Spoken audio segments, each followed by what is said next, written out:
नमस्कार। चलिए आज एक सफर पर चलते हैं, समय में थोड़ा पीछे। हम खोज करेंगे भारत की प्राचीन शिक्षा की दुनिया की।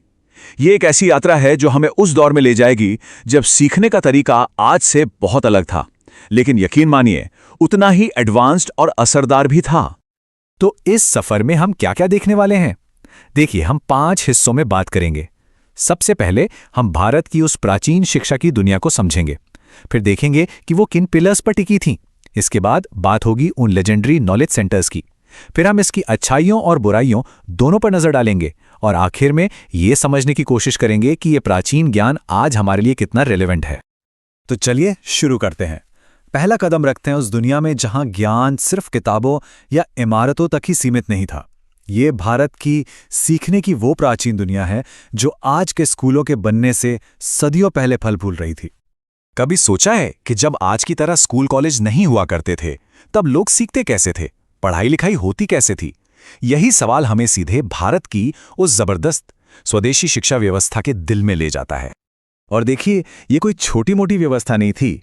सदियों तक भारत में शिक्षा जिंदगी का, समाज का और प्रकृति का एक अटूट हिस्सा थी। मतलब गांव के छोटी छोटे पाठशालाओं से लेकर दुनिया भर में मशहूर यूनिवर्सिटीज तक सीखने सिखाने का एक पूरा का पूरा इकोसिस्टम मौजूद था।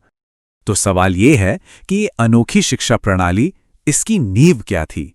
चलिए अब उन स्तंभों को समझते हैं जिन्होंने इसे सदियों तक इतनी मजबूती से थामे रखा। इस पूरी व्यवस्था के दिल में थी गुरु शिष्य परंपरा। अब ये सिर्फ एक टीचर स्टूडेंट का रिश्ता नहीं था, नहीं, ये एक बहुत ही गहरा, पर्सनल और जिंदगी भर चलने वाला बॉन्ड था जो भरोसे, सम्मान और सही मार्गदर्शन पर टिका था। गुरु सिर्फ ज्ञान नहीं देते थे, वो एक मेंटर थे, एक रोल मॉडल थे। जरा सोचिए, एक ऐसी पढ़ाई जहां आर्ट्स और साइंस अलग अलग नहीं थे, जहां ज्ञान को रटकर, याद रखकर जिंदा रखा जाता था, सिर्फ किताबों में लिखकर नहीं। यहां थ्योरी और प्रैक्टिकल साथ साथ चलते थे और सीखने का मकसद सिर्फ जानकारी जमा करना नहीं था, बल्कि धर्म के रास्ते पर चलकर एक बेहतर, नैतिक इंसान बनना था। लेकिन ये शिक्षा सिर्फ छोटे मोटे गुरुकुलों तक ही नहीं थी। प्राचीन भारत में कुछ ऐसे महान ज्ञान केंद्र थे जो पूरी दुनिया के लिए एक मैग्नेट की तरह थे, विद्वानों को अपनी ओर खींचते थे। उस जमाने में हर जरूरत के लिए अलग अलग तरह के संस्थान थे। जैसे गुरुकुल और आश्रम थे जहां छात्र गुरु के साथ रहकर ही सब कुछ सीखते थे। वहीं इस्लामी परंपरा में मकतब और मदरसे ज्ञान के बड़े केंद्र थे। और ये सब सिर्फ बड़े शहरों में नहीं था, गांवों के अपने स्कूल थे। और जो बौद्ध विहार होते थे वो भी शिक्षा के बड़े सेंटर्स हुआ करते थे। पर इन सबसे शानदार थे प्राचीन भारत के विश्वविद्यालय, हमारी यूनिवर्सिटीज। ये दुनिया की पहली महान यूनिवर्सिटीज में से थीं। एशिया और दूर दूर से स्कॉलर्स और स्टूडेंट्स के लिए ये ज्ञान के लाइट हाउस की तरह थे। इस टेबल पर एक नजर डालिए। तक्षशिला, जो आज के पाकिस्तान में है, वहां मेडिसिन, लॉ, मिलिट्री साइंस जैसे सब्जेक्ट्स पढ़ाए जाते थे। चाणक्य और पाणिनि जैसे महान विद्वानों का नाम इसी से जुड़ा है। फिर आता है बिहार का नालंदा, जो बौद्ध दर्शन, लॉजिक और मेडिसिन के लिए पूरी दुनिया में मशहूर था। और विक्रमशिला, जहां बौद्ध स्टडीज और तंत्र पर खास फोकस था। सच में ये संस्थान ज्ञान के ग्लोबल हब थे। लेकिन क्या ये सिस्टम हर तरह से परफेक्ट था? देखिए, हर कहानी के 2 पहलू होते हैं। तो चलिए अब इसके ऊंचे आदर्शों के साथ साथ इसकी जमीनी हकीकत को भी थोड़ा समझते हैं। तो एक तरफ थे ऊंचे ऊंचे आदर्श, जैसे कि होलिस्टिक डेवलपमेंट, नैतिक शिक्षा और समाज के साथ मजबूत जुड़ाव। लेकिन जमीनी हकीकत थोड़ी अलग थी।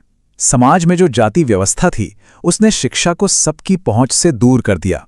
खास तौर पर महिलाओं और निचली मानी जाने वाली जातियों के लिए तो मौके ना के बराबर थे। और हाँ, कोई स्टैंडर्ड करिकुलम भी नहीं था।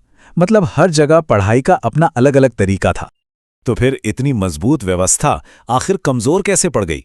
असल में इसकी कोई एक वजह नहीं थी। बाहरी आक्रमणों ने नालंदा जैसे ज्ञान के मंदिरों को तबाह कर दिया। देश में जब राजनीतिक उथल-पुथल हुई तो राजाओं से मिलने वाला संरक्षण भी खत्म हो गया। और फिर आखिरी और सबसे बड़ी चोट अंग्रेजों ने की, जिन्होंने अपनी वेस्टर्न इंग्लिश सेंट्रिक शिक्षा प्रणाली को थोपकर इस पूरी स्वदेशी व्यवस्था को किनारे लगा दिया।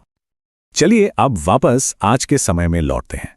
ये देखना बड़ा दिलचस्प होगा कि ये हजारों साल पुराने विचार आज के मॉडर्न एजुकेशन के लिए कितने काम के हैं।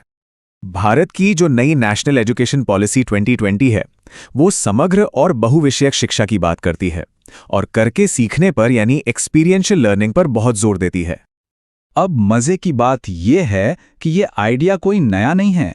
ये तो उसी एजुकेशनल मॉडल की गूंज है जिसे सदियों पहले नालंदा और तक्षशिला जैसे प्राचीन केंद्रों में परफेक्ट किया गया था। ऐसा लगता है जैसे इतिहास एक पूरा सर्कल घूमकर वापस आ गया है। तो हम आज इससे क्या सीख सकते हैं? बहुत कुछ। यह हमें याद दिलाता है कि हम अपनी पारंपरिक कला और विज्ञान को फिर से अपना सकते हैं। यह हमें वैल्यू बेस्ड एजुकेशन की तरफ लौटने के लिए कहता है और यह बताता है कि असली विकास सिर्फ दिमाग का नहीं बल्कि तन, मन और आत्मा तीनों का एक साथ होता है। ये सारी बातें हमें एक बहुत ही जरूरी सवाल पर लाकर छोड़ देती हैं। ऐसा और कौन सा प्राचीन ज्ञान है जो सीखने के भविष्य को, हमारे भविष्य को, एक बेहतर आकार दे सकता है? इस पर सोचिएगा जरूर।